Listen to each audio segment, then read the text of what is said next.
In order for the Pittsburgh chapter of the U.S.-Cuba Sister Cities Association to legally travel to Cuba, the group had to procure a special license from the U.S. Treasury, specifically the Office of Foreign Assets Control. That may have happened. We would be flying to Havana from Toronto. Lisa told me that Tom Smith would be able to give me a ride to Ontario. He picked me up in Sewickley and we headed north on Interstate 79. Reverend Tom Smith is a man of few words. I'm pretty quiet myself, but he makes me seem like a loquacious windbag. We would be roommates for the entire trip. He may be one of the coolest people I've ever met, but he's definitely the coolest Baptist minister. One of the primary purposes of the trip was to attend the U.S.-Cuba Sister Cities Association conference on February 18th and 19th. Delegations from 31 U.S. and Canadian cities would meet in Havana to talk about the Sister Cities program, its progress, and of course the embargo. After the conference, each delegation would go to its respective sister city. Matanzas is Pittsburgh's sister city. On my 4 official trips, we were usually taken on some kind of tour, and the tour would be followed up with the meeting. Sometimes a couple meetings a day.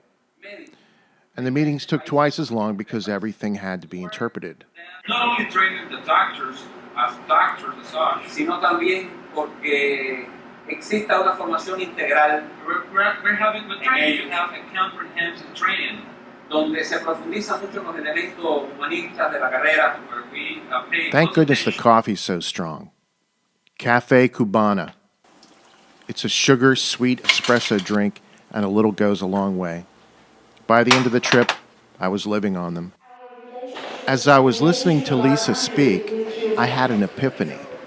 I would like to thank the Cuban people for being the first ones to offer their condolences as a result of September 11th. But first, full disclosure. It may come as a shock to my many liberal friends to know that I went through a conservative phase that began during Clinton's first term.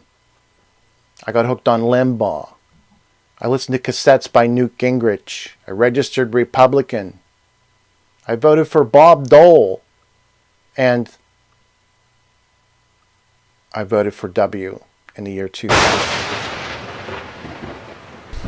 And this was at the same time I owned a New Age bookstore. Go figure. Anyway, back to the epiphany. I no longer felt just a citizen of the United States. I felt I was a global citizen. I felt a part of all humanity, something I had never felt before. And, as such, I now had a larger responsibility, despite my inborn cynicism, to do whatever I could to help make the world a better place. Or maybe I just needed another cup of coffee.